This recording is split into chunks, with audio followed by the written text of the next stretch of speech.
Hello there, welcome to Ukrainian Media Podcast. I'm Olena Solodovnikova, and it's a privilege to me to welcome Andreas Umland, PhD in History and Political Science Research Fellow at the Stockholm Center for Eastern European Studies. Hello, Andreas.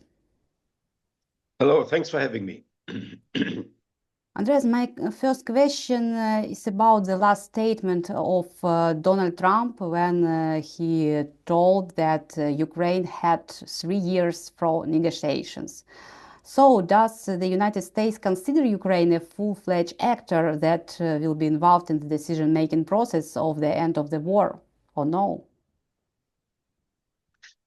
Yeah, basically, Trump is now taking over step by step the Russian positions on this war, the justification for it, the reason why there's no solution. And we have now an obvious pressure here on Ukraine to go along with this American-Russian negotiation and to basically agree that other countries will decide the fate of Central and Eastern Europe. The matter here is not only Ukraine, but also the larger region around Ukraine, including countries like Moldova and Georgia. So this is a major change, and one can only hope that both in the US and in Europe there will be a pushback against this, and that finally we will get into a different negotiation format, and this will all remain rhetoric. But what is your stance on the panic on Titanic? I mean, the USA wreak havoc in EU now. Why they do this process? Because they wanted to be united with Russia, or there are another reasons? Trump has made this promise that he will create peace in Eastern Europe, and so he is now learning that Russia only is ready to agree to what is called in German a Siegfrieden, a victorious peace, in which Ukraine would have to maybe not fully capitulate, but to basically give away a part of its territory and sovereignty at a minimum. And also of its security. So that's why he is, I think, here mainly producing these statements and these policies against the background of his domestic agenda, that he wants to satisfy that part of the American electorate that indeed wants to have the fighting end, without understanding that this is actually not something that will bring lasting peace to Eastern Europe, but on the contrary, it will only encourage Russia to go further and to both in Ukraine and outside Ukraine try to recreate the Tsarist and the Soviet Empire to one degree or another.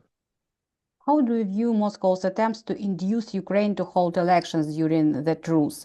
What is the Trojan horse inside this proposal?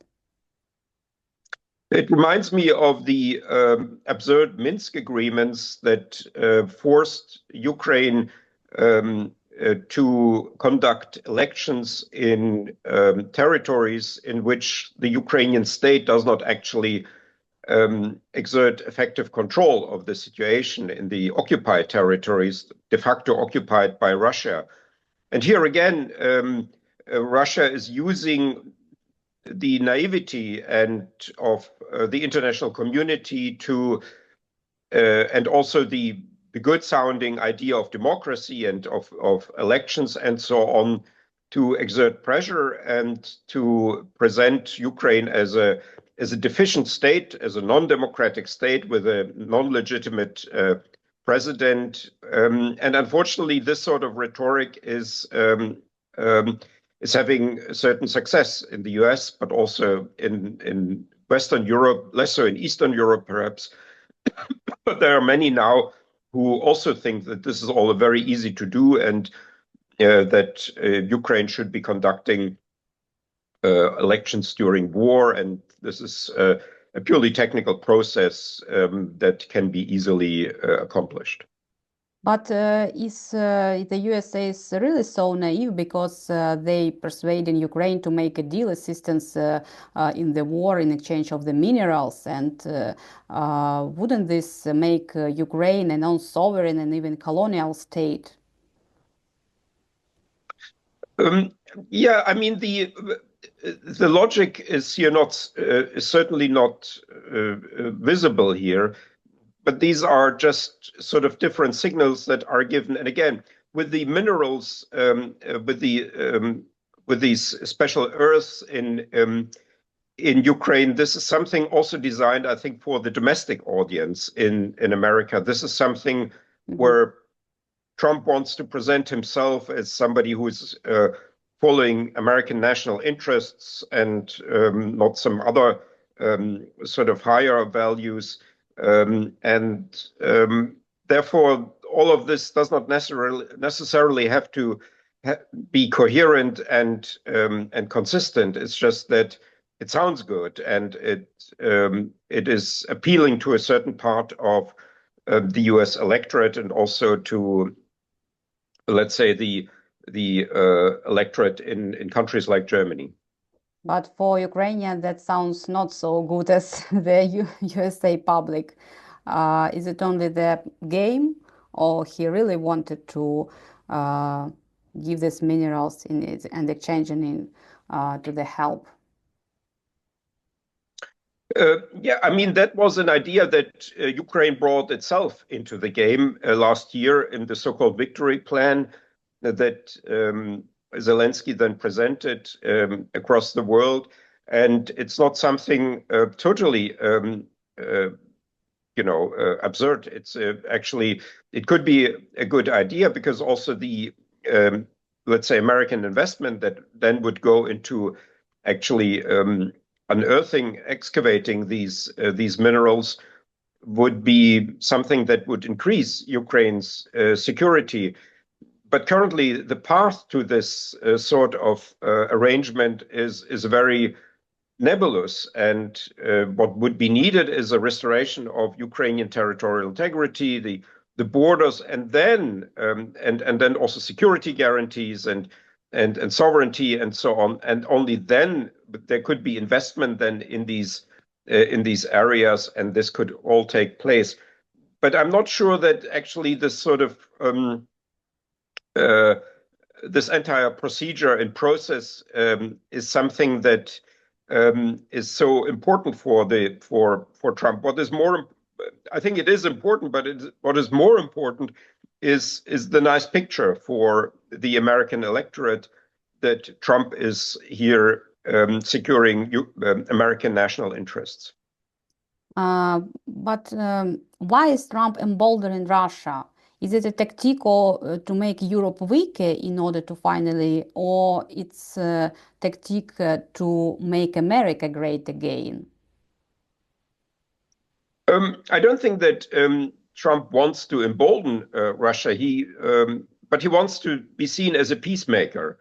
And Russia has said that the only peace that is possible is some sort of victory for Russia, and that's why he's going along with that and throwing basically Ukraine under the bus, and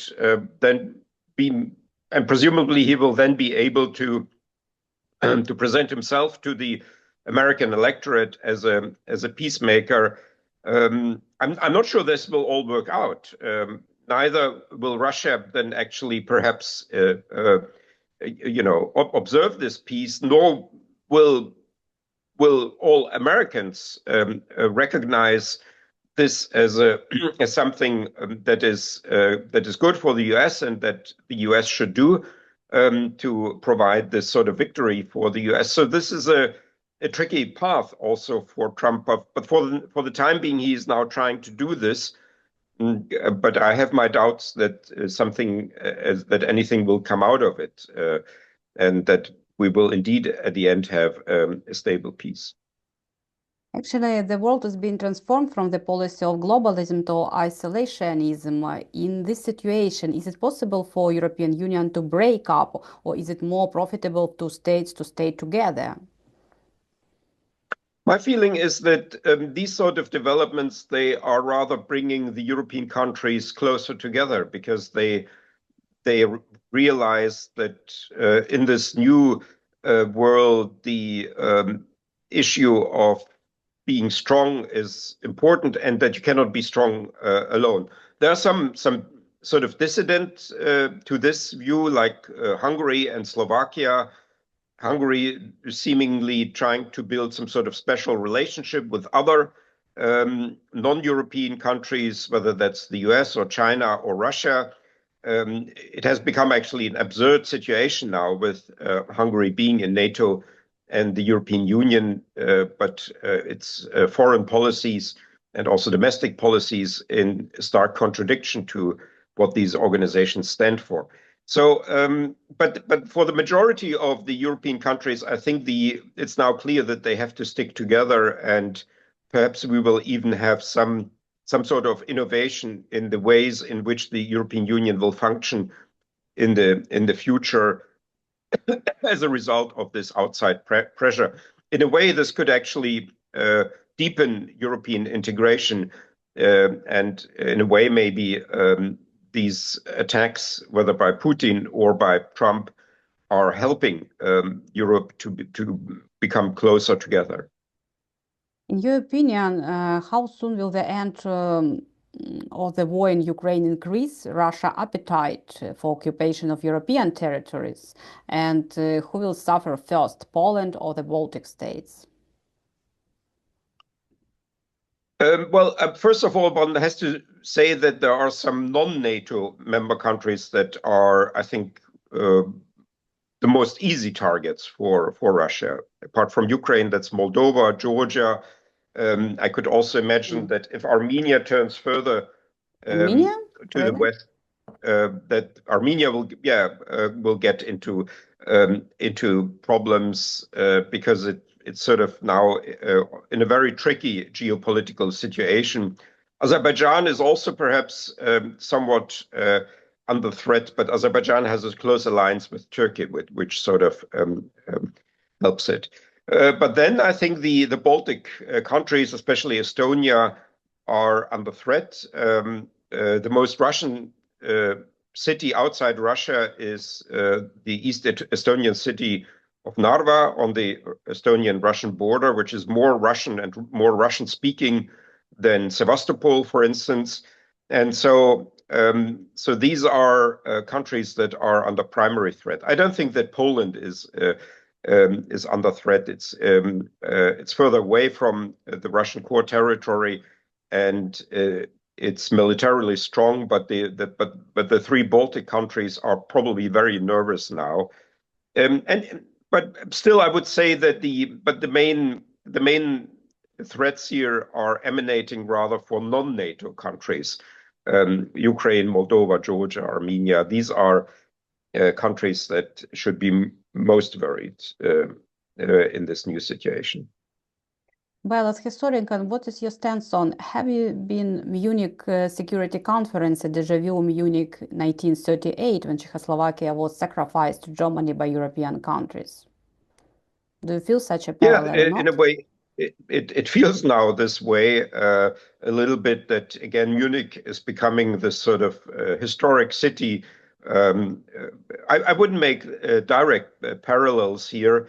What I see more of as a parallel here is that the situation in around Ukraine reminds me of the Yalta Accord at the end of shortly before the end of World War II, when basically the US and Britain back then gave Stalin Eastern Europe as a sort of price and for peace in Europe. And so this is we are back into a different world now, and everybody has to adjust.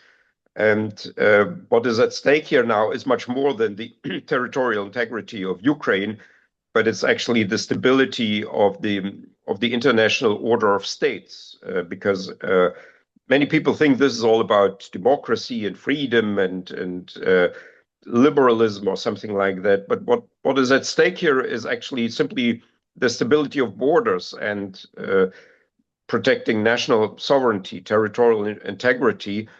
And this is what the world is built on these sort of traditional, the traditional world order, not the liberal world order that we are talking here about. And this is now under threat, and all countries in the world should be worried with this development, because then if Ukraine's borders are not restored, then all other borders in the world are potentially under threat of being revised too. Yeah. You have written a blog with the headline, Will Trump's second presidency end like Yanukovych first?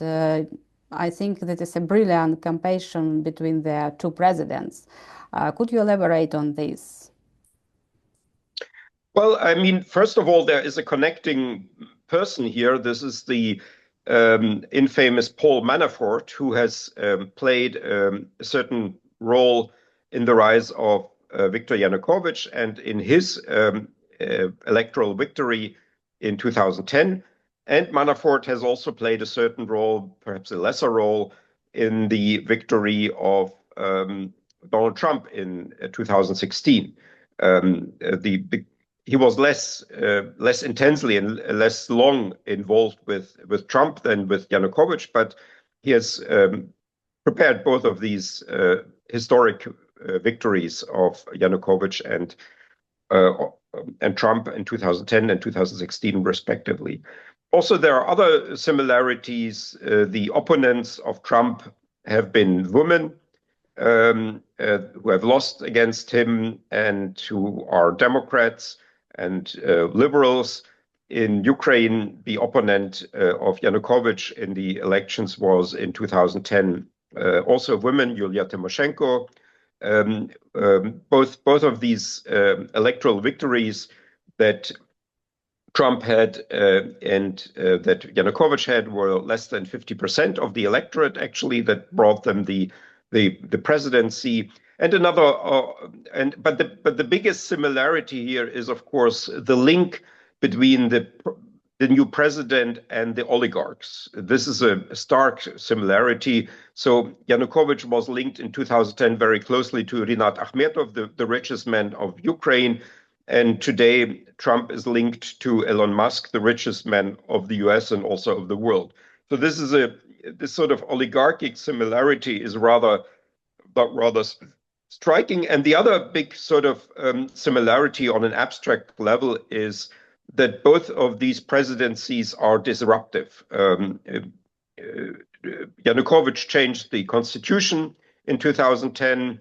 He manipulated the parliament into creating an artificial majority for the Azarov government. He changed the law on the foundations of national security and excluded the aim of NATO accession from this law of national security. So he changed the foreign and domestic affairs fundamentally, and then also, of course, did not sign the association agreement with the EU. And Trump is also now Trump's policies are, of course, by their content, very dissimilar from Yanukovych's policies. The concrete actions are very different. But it's also a very disruptive domestic and foreign policy that he is implementing. And therefore, the suggestion that I made in this blog is that perhaps we will have also a similar end to the presidency of Trump, that at some point the American civil society will react in a way similar to the Ukrainian civil society in 2013. There will be protests. There may be then a counter-reaction by Trump as by Yanukovych in 2013, 2014, and that then Trump will be thrown out of his office before his term ends. And in 2014, the Ukrainian parliament, Verkhovna Rada, threw Yanukovych out of the office of president, and perhaps we will also see a full impeachment of Trump at some point. Do you really believe that Trump will be removed from the power as a result of the American uprising? Or is it so possibilities? Well, I think the democracy and the institutions that we have in the US, they are not perfect, but they have very deep roots. And I think if Trump continues the way he does, but with what he does today, I think there will be a kind of protest and perhaps even uprising against him. I don't think that the US will simply become an authoritarian state as Trump is apparently hoping to do. And also the foreign policies. I think this, for instance, this new approach to Ukraine is probably also costing him popularity among parts of the US population that are sympathetic with Ukraine's fate and with Zelensky and so on. So this is all a very risky path for him to go, and there's no counter-reaction so far. But there was also no counter-reaction at first in Ukraine. If you remember, I was living in Ukraine, and I remember these 3 years, 2010 to 2013. This was a very strange period, when people were extremely frustrated, but nothing happened really. No big protests, nothing really exceptional. But then in 2013, finally, it all erupted and then led to the Euromaidan revolution. Yes, I do remember this time. You're right.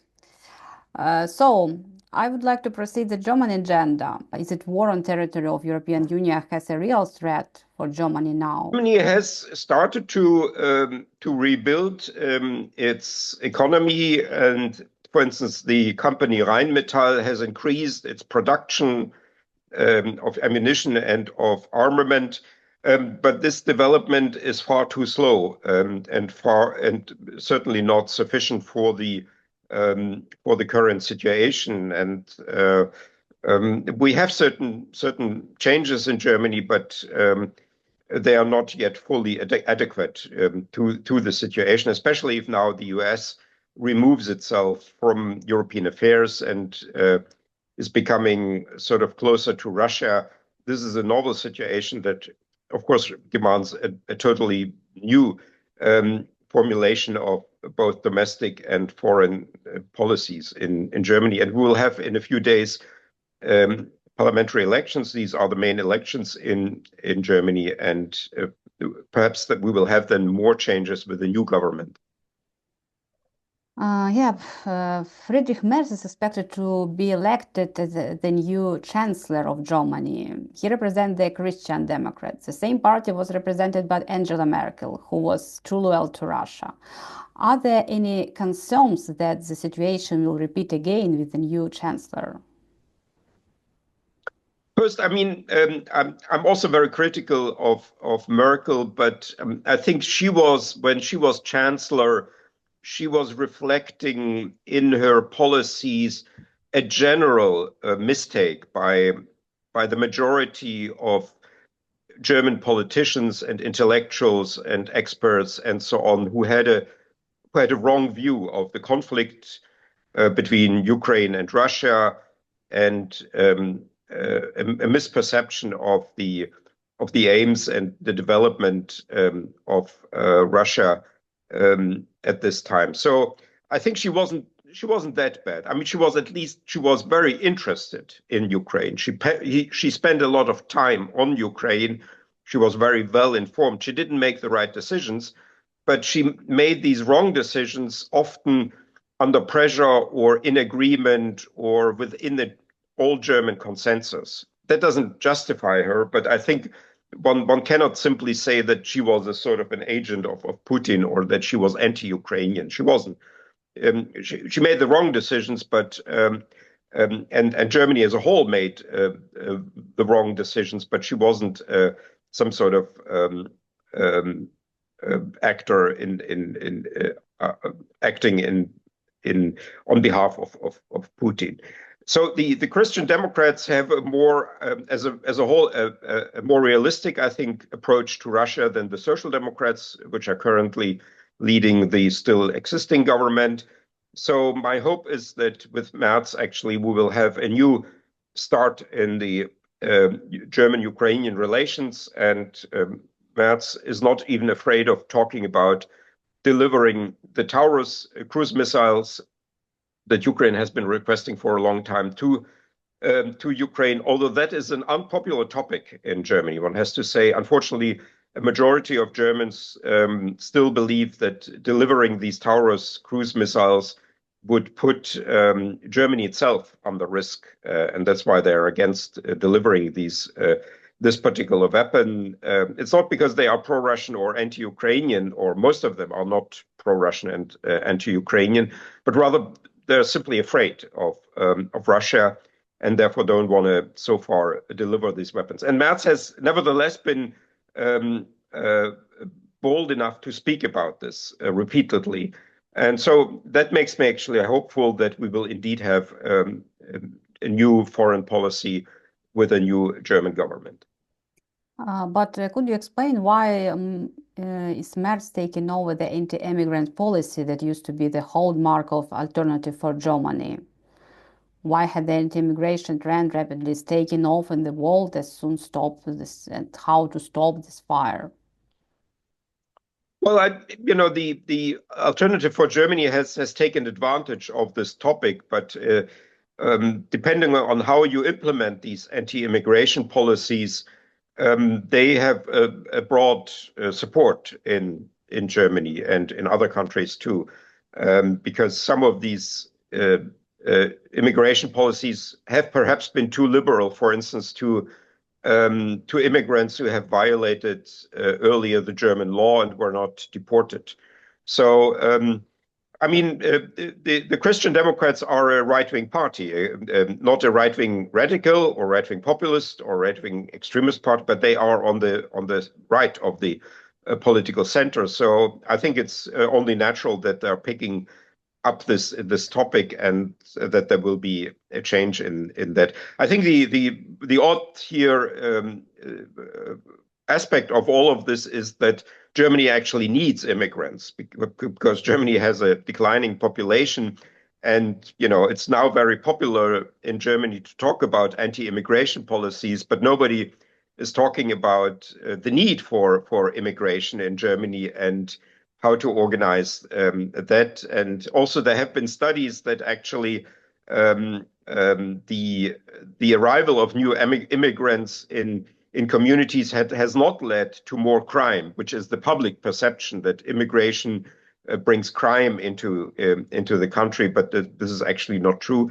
But in some ways, Merz is here also a populist. He's answering to certain popular demands that are not rationally grounded, but have to be somehow met. But I don't think that is such a big problem. And it's anyway, it's an all European trend. I don't think Germany is very different here from most other European countries.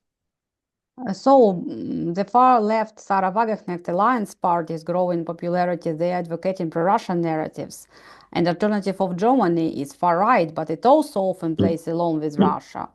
Why do these political movements use similar tools now? Well, they're both populist parties, and they see that people are tired of the war. They are afraid of Russia. They fear an escalation of the war into an all-European war, World War III, a nuclear war, and they're simply playing with these fears. And so this is simply a response to these fears, and these fears are, of course, very much kept alive and increased by Russian propaganda and by the official statements of Moscow, that is also trying to play with these fears, and unfortunately, all of this works. And the Alternative for Germany will be surely in the next parliament, and Wagenknecht's party may also pass the 5% barrier, but it may also not. So it's Wagenknecht's party is currently around 5%. So we'll see on Sunday how this will play out. Could the two parties exist thanks to Russian funding? To my knowledge, there has not been any evidence for direct funding for these policies. There have been some operations via a media outlet that is financed by Russia called the European Voice, and then certain politicians from the AfD have received payments.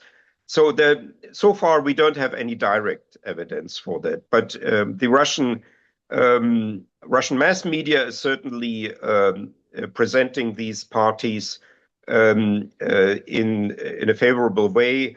And there are many Russian speakers in Germany who still use Russian mass media. And in this way, the Russian mass media is indirectly at least helping these parties by presenting them in a favorable way. I think the major assistance, so to say, of Russia here is indeed by creating these fears in Germany of an escalation to World War III, that then leads many Germans to say, well, let's give Putin what he wants, and then the war will be over, and we will be saved. Our own country, our own lives will be saved, even if Ukrainians have to suffer. That's their problem. I think that is what many in Germany nowadays feel, and that's the people who then would vote for the Alternative for Germany or for the Wagenknecht party. My last question is why the Green Party losing ground in Germany? Are the voters really no longer worried about environmental issues, or that is another reasons? Yeah, I'm myself for more than 25 years a member of the Green Party, so I'm also very frustrated by this low, relatively, I would say too low electoral support that it's get. Partly we have to blame ourselves. We have not always presented our ideas and solutions to current issues in a proper way. Also, there has been a lot of attack of the Greens, who have been made responsible for things that they are actually not responsible. There's also now a German economic stagnation that is very unusual for Germany. Germany usually has at least a little bit of growth, and now currently we have stagnation or even lesser economic strength than last year in certain areas. And then the Greens are blamed for that all these green regulations, protective regulations, they are too expansive, and they hinder German economic growth, and they hinder creating more work and more wealth. And I don't think that argument is true. At least it's not always true. But still, it's a very popular view that all these green policies, they are a hindrance for German economic development.